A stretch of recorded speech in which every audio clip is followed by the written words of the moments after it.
AP Top 25 Women's Basketball Ballot Breakdown. What is Iowa without Caitlin Clark? The WNBA Finals are nearing the finish line, which means the women's college basketball season is just around the corner. While stars like Angel Reese and Caitlin Clark have graduated to the pros, this remains a sport filled with big names and interesting storylines.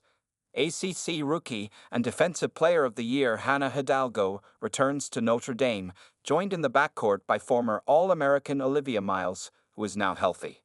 National Freshman of the Year JuJu Watkins is primed for an encore at USC, where she's joined by talented transfers Kiki Iriafen and Talia von Oelhoffen. At UConn, Paige Bueckers is back, and the Huskies bolstered their roster with the nation's #1 recruit, Sarah Strong.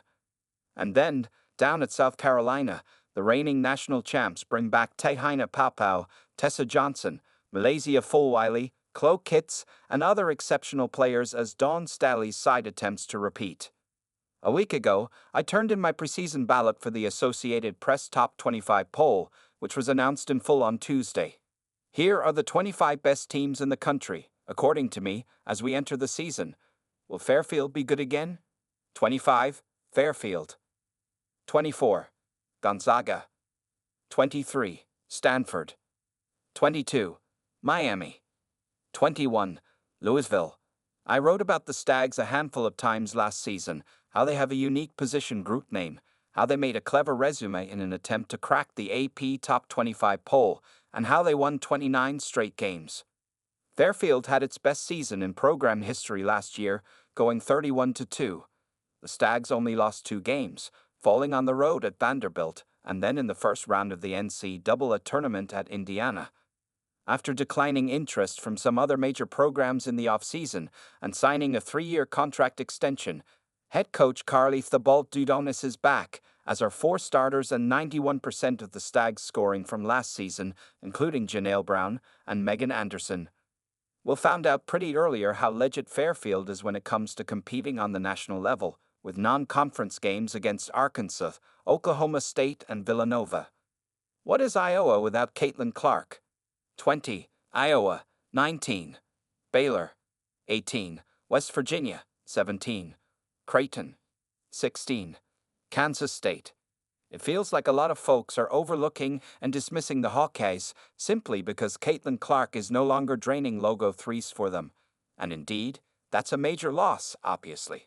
And maybe Iowa isn't a Final Four contender this season, but they should still be a solid team in the Big Ten capable of playing in and winning meaningful games in March. The Hawkeyes returned 2 significant contributors in Sydney Folter and Hannah Stuelk, the latter of whom, if you remember, scored 47 points on 17 of 20 shooting in a win last season over Penn State.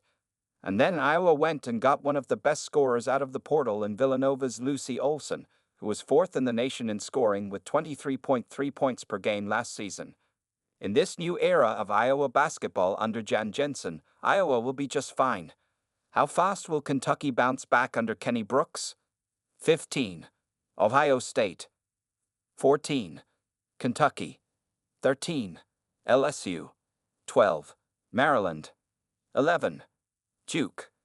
After spending nearly all of his life along the I-81 corridor in Southwest Virginia, Kenny Brooks left Virginia Tech for Kentucky and the riches of the SEC. Yes, the money that the SEC gets from its college football television contracts trickles into other sports, evidenced by Kentucky handing Brooks a contract with an annual average salary of $1.5 million, making him the 3rd highest paid coach in the SEC and the 7th highest paid coach in the country. Even if Brooks had won a national championship with the Hokies, he was never going to garner that kind of dough in Blacksburg. When Brooks left the ACC for Kentucky, he brought the player he calls his May firecracker Australian point guard Georgia Amoore with him. She was an All-American last season, left the Hokies as their all-time leader in assists, and has already been named to the SEC's preseason first team. Toss in other transfers, like Charlotte's Dacia Lawrence, Oregon State's Dominika Porova, Tawny Key of North Carolina, and another Virginia Tech standout in Kara Strack. And Big Blue is looking pretty good on paper. The post-Deja Kelly era begins for North Carolina. 10, NC State. 9, North Carolina. 8, Iowa State. 7. UCLA, 6. Oklahoma,